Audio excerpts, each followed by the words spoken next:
I saw him first in the flicker of my high beams, a lone figure etched against the midnight dark of County Road 142, where the Texas plains swallow light whole.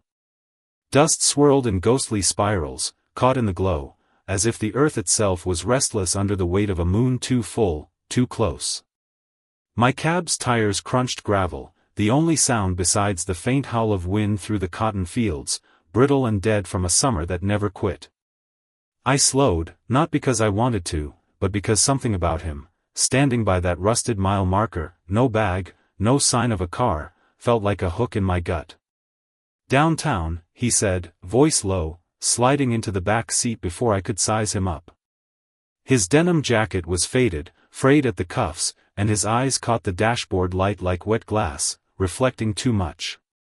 I hit the meter, the click loud in the silence, and pulled back onto the road.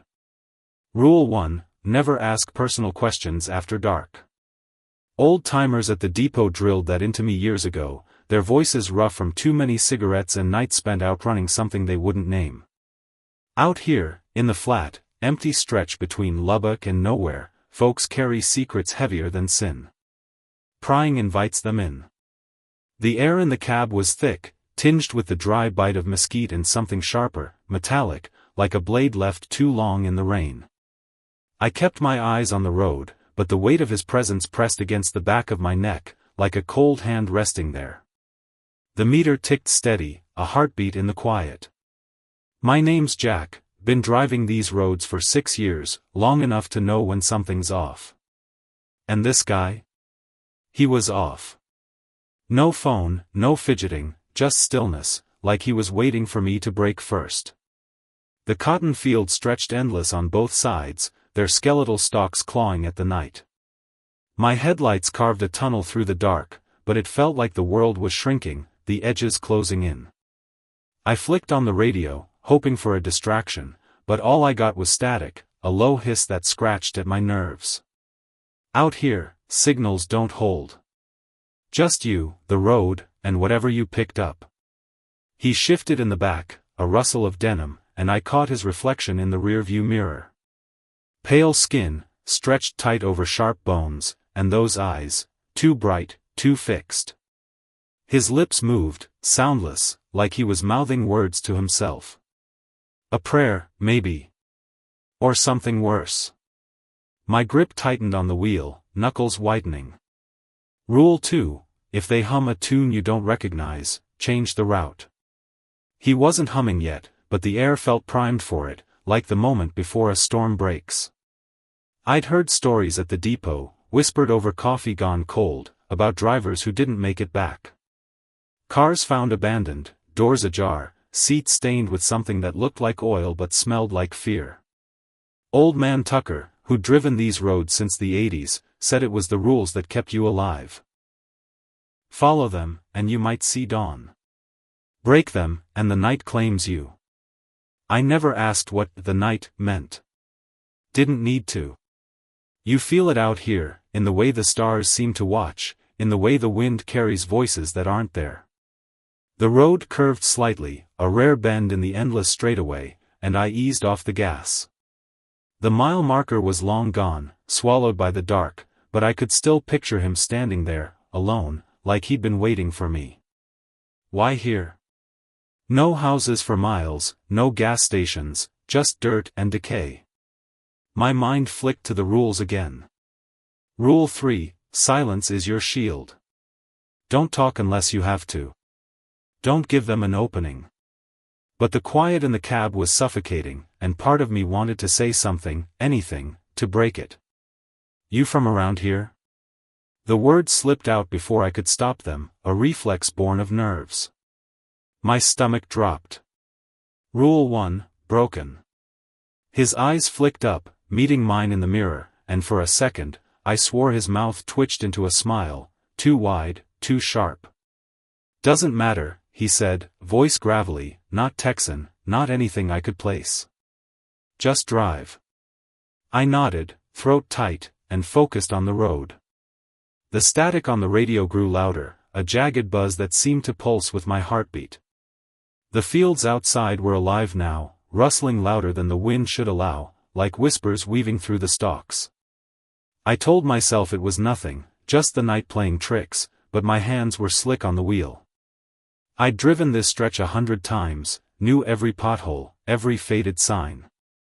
But tonight, it felt different. Wrong. The passenger leaned forward, just enough for his shadow to fall across the dashboard.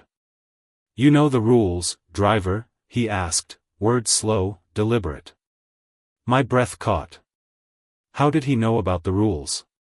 They were ours, passed down in hushed tones at the depot, never written, never shared with outsiders.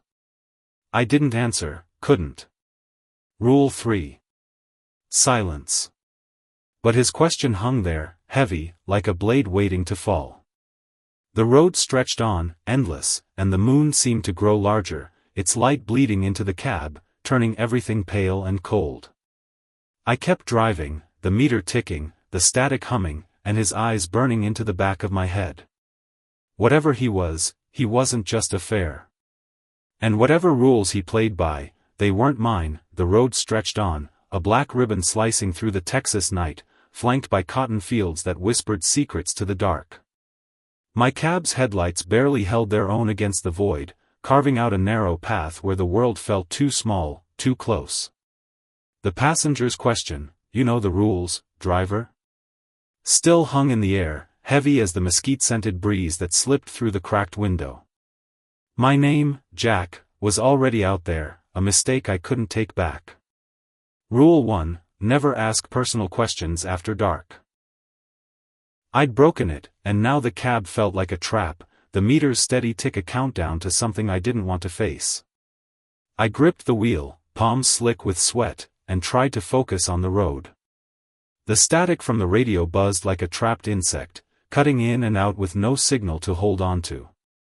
Out here, 30 miles from Lubbock, the world was just you, your fares, and the rules. Rule 2, if they hum a tune you don't recognize, change the route.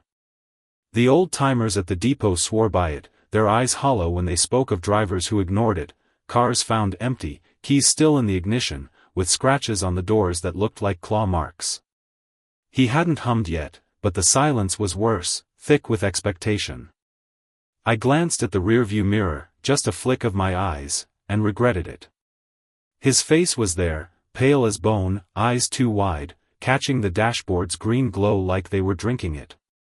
His lips twitched, not quite a smile, and I swore they moved again, mouthing words I couldn't hear. My heart thudded, loud enough to drown out the engine's hum. Then it started, a low, uneven sound from the back seat, like wind whistling through a broken fence. Humming. Not a song I knew, not country, not gospel, not anything human. It curled in my gut, sharp and wrong, like a blade twisting slow. Rule 2. I didn't think, just acted, veering left onto a side path I'd used before, a dirt track that looped past abandoned oil rigs. Their rusted frames loomed in the distance, skeletal against the moon's sickly light, like giants waiting to wake. The humming didn't stop. It grew louder, burrowing into my skull, a melody that felt older than the land itself, older than the rules. I pressed the gas, the cab rattling over the uneven dirt, kicking up clouds of dust that swirled in the headlights like ghosts. The air was heavier now, the metallic tang stronger, mixing with something sour, like sweat left to rot. I checked the odometer, 9 miles to town. 9 miles to lights, people, safety.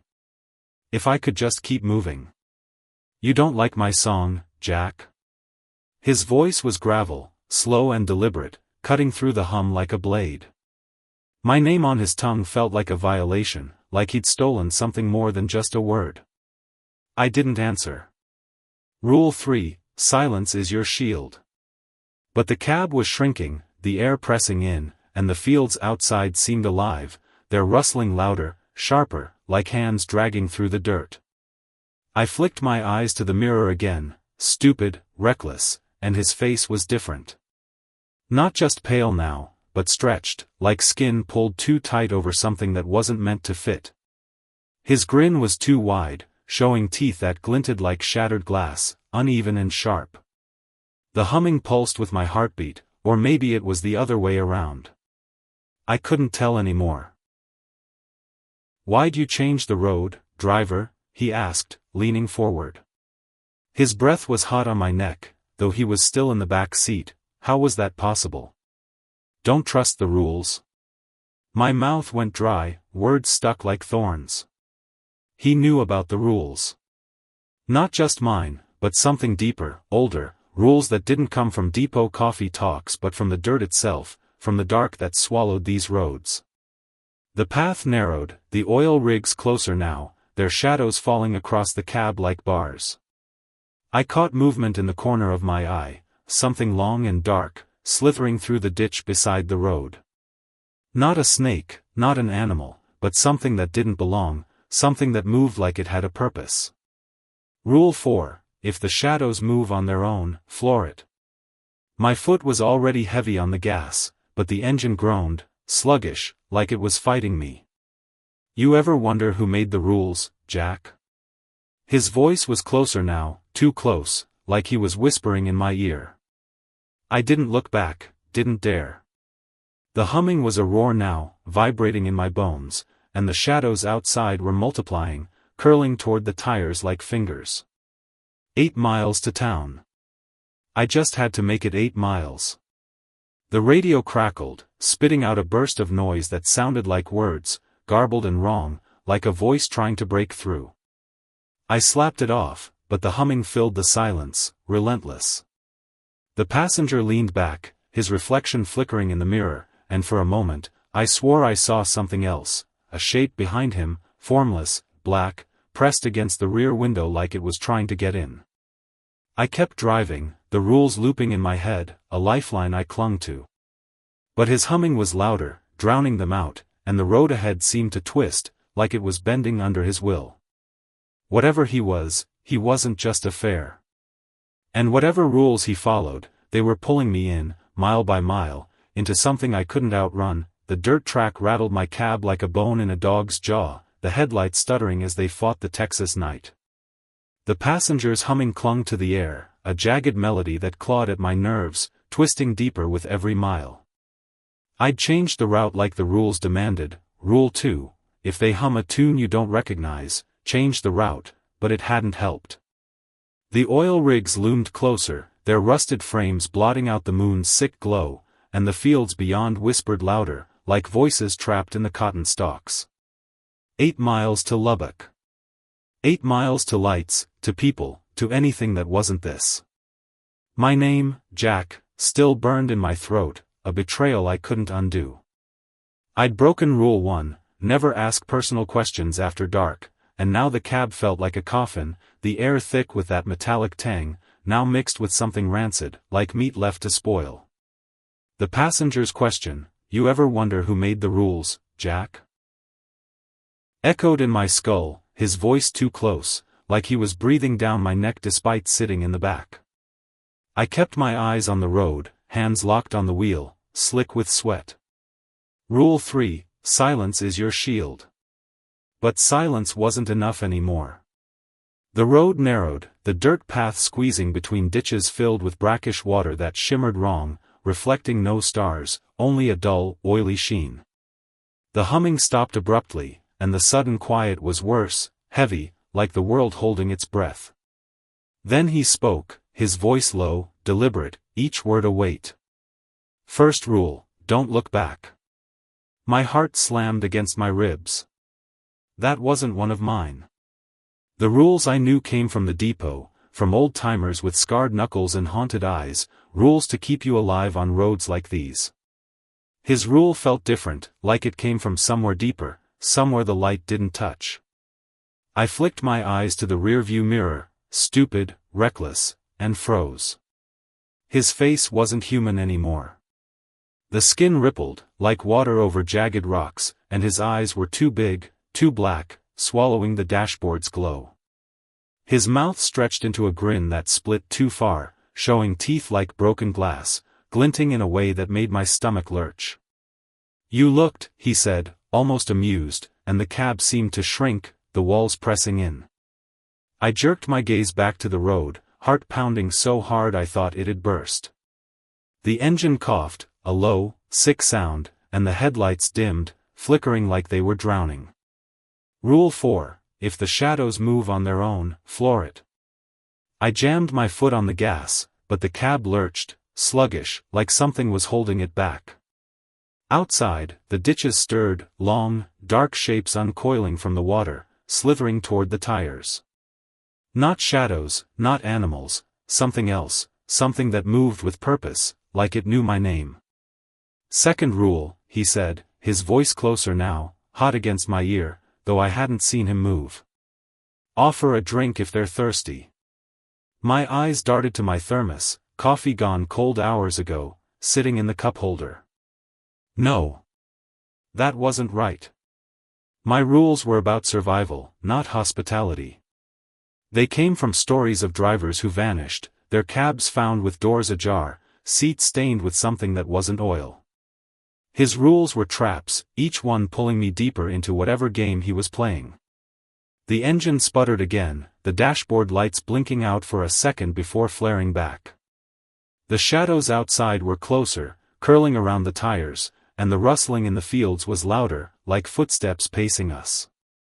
I tried to focus on the odometer, 7 miles to town, but the numbers blurred, like the cab itself was unraveling. Third rule, he said, and now his voice was everywhere, in the hum of the engine, the creak of the seats, the wind outside. Share your name. Builds trust. My mouth went dry, the air so thick I could barely breathe. Rule 5, names give power. Never give yours. But I already had, back when I'd asked that stupid question, when I'd let Jack slip out like a fool. I know your name, he said, and the grin in his voice was worse than the one I'd seen in the mirror. Jack. Good name. Solid. You want mine? No, I croaked, breaking rule 3, my voice a traitor. The shadows outside pulsed, and the cab shook, like something massive had brushed against it. The passenger chuckled, a wet, rasping sound that made my skin crawl. Too late, he said. You gave me yours. Fair's fair. The road twisted, sharper than it should have, and the oil rigs were gone, replaced by endless fields that seemed to breathe, the cotton stalks swaying without wind. The thermos rattled in the cup holder, the lid loose, coffee sloshing like it was alive. I didn't touch it. Didn't dare. The shadows were inside now, not just outside, thin tendrils of darkness creeping through the vents, cold as ice, brushing my arms. I swerved, trying to shake them off, but the cab wouldn't respond, the wheel heavy, like it was steering itself. Stop fighting it, Jack, he said, and now he was right beside me, though I hadn't heard him move. His breath was hot, sour, and his hand, pale, too long, fingers like spider legs, hovered near my shoulder. I didn't look. Couldn't. The rules were all I had, but they were slipping, his voice rewriting them, bending them into something I didn't understand. The shadows tightened around my wrists, cold and alive, and the road ahead vanished into a wall of black, like the night had swallowed it whole. 6 miles to town. I clung to that number, to the rules, to anything that felt real. But his voice was louder now, his rules sinking in, and the cab was no longer mine.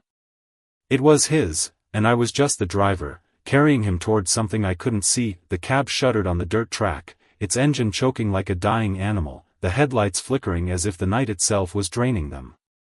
The passengers' rules, don't look back, offer a drink, share your name, twisted in my head, overriding the ones I'd clung to for years. My rules, the depot rules, were meant to keep me alive. Rule 1, no questions after dark. Rule 2, change the route if they hum. Rule 3, silence is your shield. Rule 4, floor it if the shadows move. Rule 5, never give your name. But I'd broken them all, starting with Jack, and now the cab was a cage, the air thick with that sour, metallic reek, like blood and rust mixed with something older, fouler. His voice was everywhere now, a low rasp that seemed to come from the seats, the vents, the road itself. Stop the car, Jack, he said, his words heavy, final, like a judge's gavel. The engine cut out before I could touch the brake, the cab rolling to a dead stop in the middle of nowhere, surrounded by fields that breathed with unnatural life. The cotton stalks swayed, though the wind had died, and the ditches on either side gleamed with that oily, starless water. 6 miles to Lubbock, but it might as well have been 1,000. I reached for the door handle, fingers trembling, but it clicked locked with a sound like a bone snapping. The passenger was beside me now, his face inches from mine, though I hadn't seen him move. His skin rippled, not skin anymore but something liquid, shifting over bones that didn't fit right. His eyes were pits, black and endless, and his grin showed too many teeth, jagged like broken bottles. "Last rule," he whispered, breath hot and rancid, "invite me home." My heart slammed so hard I thought it'd crack my ribs. Rule 5, names give power. I'd given him mine, and now he wanted more, wanted everything. The shadows from the vents were alive, cold tendrils wrapping around my wrists, my throat, tightening like wire. I gasped, vision blurring, and outside, the fields came alive. Figures moved in the dark, dozens, maybe hundreds, shambling between the stalks, their eyes hollow, mouths sewn shut with thread that glistened like spider silk. Drivers, I realized, my stomach dropping. The ones from the depot stories, the ones who'd broken the rules, their cabs found empty, their fates whispered over cold coffee. "Don't," I choked out, breaking Rule 3 again, my voice barely a whisper. The shadows tightened, cutting into my skin, and the passenger laughed, a wet, guttural sound that made the cab shake. The thermos in the cup holder rattled, coffee sloshing, the lid popping off like it was pushed. His second rule, offer a drink, flashed in my mind, but I didn't move. I couldn't. The air was too heavy, the cab too small, and those figures outside were closer now, their hands clawing at the dirt, their faces wrong, stretched like his. The headlights died completely, plunging us into darkness except for the moon's sickly glow. It lit the passenger's face, and I wished it hadn't. His features were melting now, sliding like wax, revealing something underneath, something that wasn't human, wasn't anything I could name. "You're one of us now, Jack," he said, and the shadows poured in faster, through the vents, the cracks, the seams of the cab, cold and alive, wrapping around my chest, my legs, pulling me down into the seat like quicksand. I thrashed, kicking at the pedals, clawing at the wheel, but the cab wouldn't move, wouldn't even groan. The figures outside pressed against the windows, their hands smearing trails of something black, something that smelled like fear and decay. Their eyes locked on mine, empty but knowing, and I saw myself in them, another driver, another fool who'd picked up the wrong fare, who'd broken the rules and paid for it. "Invite me," he said again, his voice a command now, vibrating in my bones. The shadows were inside me, cold and sharp, filling my lungs, my thoughts.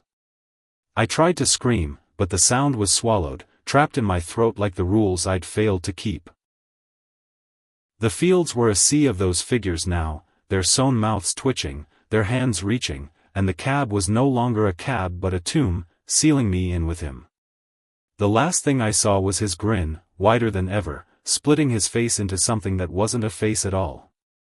The shadows consumed everything, and the world went black, his voice the only thing left. "Home, Jack. Take me home." The darkness swallowed me whole, the passenger's voice echoing in my skull, "Home, Jack. Take me home," as the shadows coiled tighter, squeezing the air from my lungs.